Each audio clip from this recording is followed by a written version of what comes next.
contract negotiations, Liverpool have agreed a British record £125 million deal for the Newcastle striker, which could bring an epic saga to an end. We've got both sides of the story. Pete Graves is at Newcastle for us, but we start at Liverpool's training ground and join Vinny O'Connor. Vinny, bring us up to speed, please.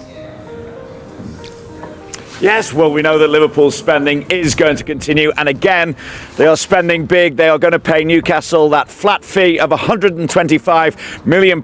It will be a British transfer record, obviously eclipsing the £110 million that Chelsea paid to Brighton. Sorry, £150 million it was, wasn't it, that Chelsea paid to Brighton for Moises Caicedo back in 2023. Alexander Isak himself has agreed a 6-year deal with Liverpool. He's now due to undergo a medical. That medical is due to get underway this morning as well. There was a lot of talk around Anfield actually yesterday. He was in a hotel around about 20 minutes drive away from where Liverpool were taking on Arsenal and ultimately taking 3 points in that battle of last season's top two, of course, as well.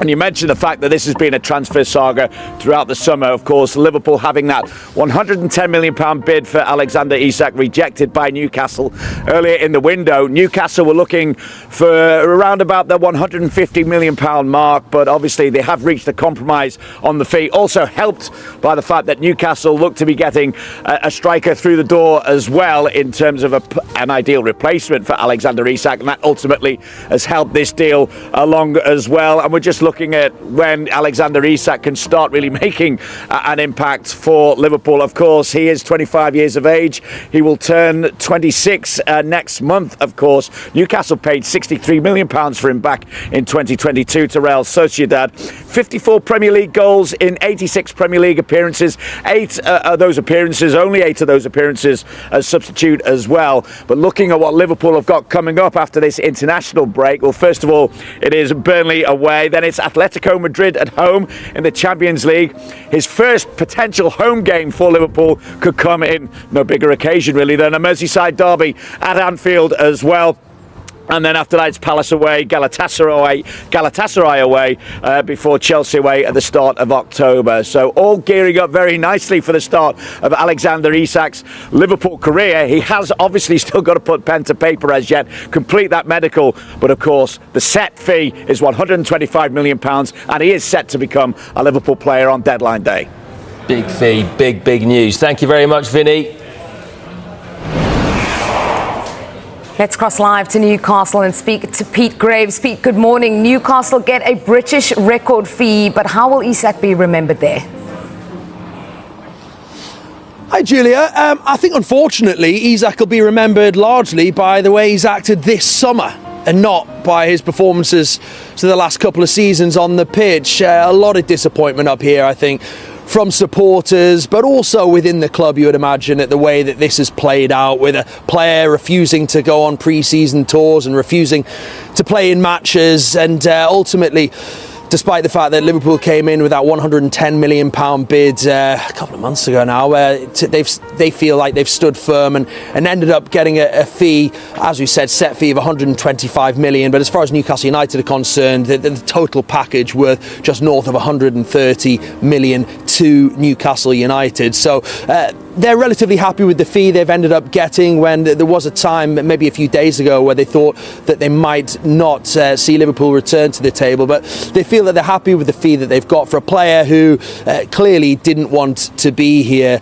He's not played in any of the opening 3 games, of course, so as far as the squad are concerned, they're not losing a player who's been playing for them. They're losing someone who's not being involved at all. Newcastle United, by the way, remain active this morning. They now have had their sort of focus sharpened a little bit to go out and try and bring in another addition into the attacking lineup. But let's not forget, Alexander Isak aside, the club have had a fantastic window in so many ways. They've actually strengthened in every position on the football field. They brought in a new goalkeeper in Aaron Ramsdale. They brought in a new defender in Malik Chow, a new midfielder in Jacob Ramsey, and 2 new attackers in Anthony Elanga on the wing, of course, and a club record deal for highly rated German international forward, 23 years old, Nick Woltemade, who was in the stands begins at Elland Road at the weekend and will be fit to make his debut following the international break. They're hugely excited about the acquisition of Voltemade and feel he can achieve so much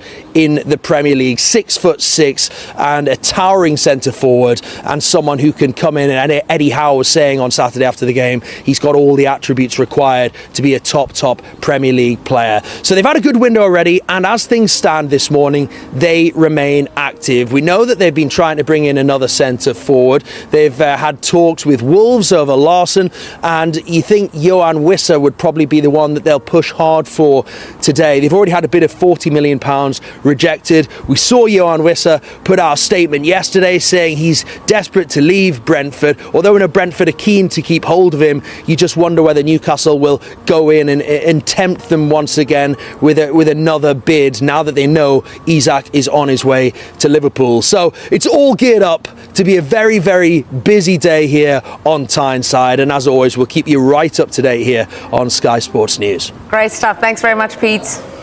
A former Premier League striker, Charlie Austin, is with us until 10 a.m. So too is our reporter, Mark McAdam. Mark, busy night for you, busy deadline day already. You broke the Isak story for us. Just give us a timeline. How did it unfold? Well, this is a transfer that's been in the making for a number of months, really.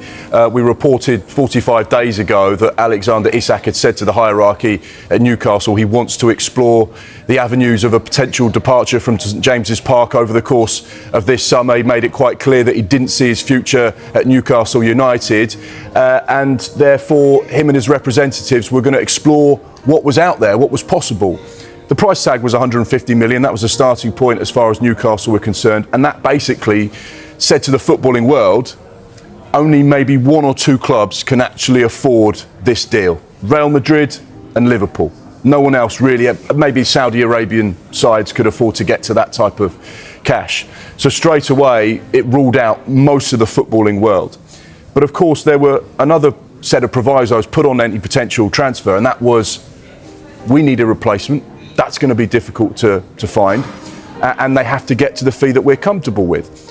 And then obviously over the course of the days and weeks and months, as it's now been, it was, we had one story about this, and Alexander Isak wasn't going to Asia, he wasn't training with the first team, he had his own separate programme, there was a family fun day at Newcastle that he wasn't involved in. Eddie Howe was doing everything he possibly could to say this is a united group, this is a strong dressing room, come and be a part of it. This is important, this football club. Come and be a part of what we're doing and what we're going to achieve this season. But Alexander Isak remained firm in his decision that he didn't want to play for Newcastle United. And as it went on week by week, it became increasingly more likely that the chance of him being sold was going to happen. There was this big meeting on Monday at Alexander Isak's house. What was said in that meeting, we don't know. It turns out he was probably told on Monday that he was going to be sold, providing Liverpool could get to the price that they were comfortable with. Obviously, as Pete Grave mentioned there, the fact that they got in young German international 23-year-old striker Nick Voldemade was significant to allow Alexander Isak to go.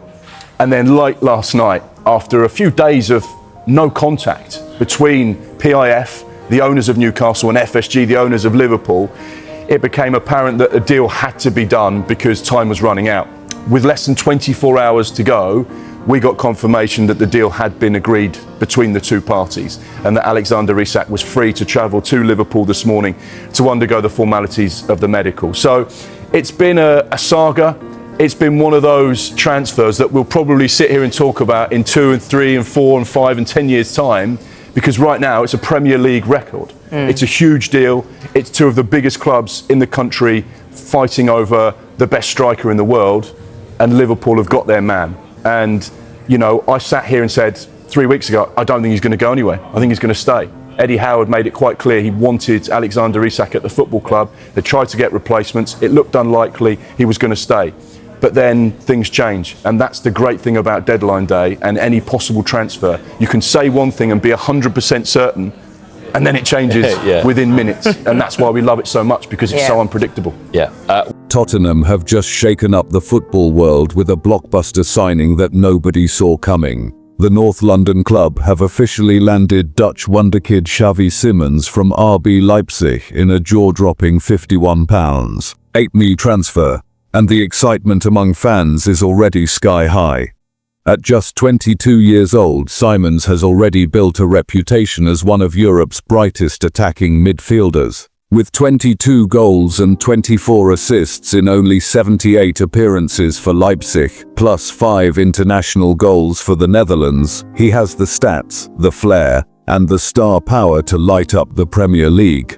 Simons himself couldn't hide his joy. "I've been dreaming of this for a long time. The moment I met the coach, I knew Spurs was the right place for me.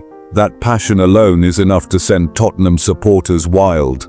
Manager Thomas Frank described him as a great addition and hinted that his arrival could transform Spurs midfield into one of the most dangerous in England.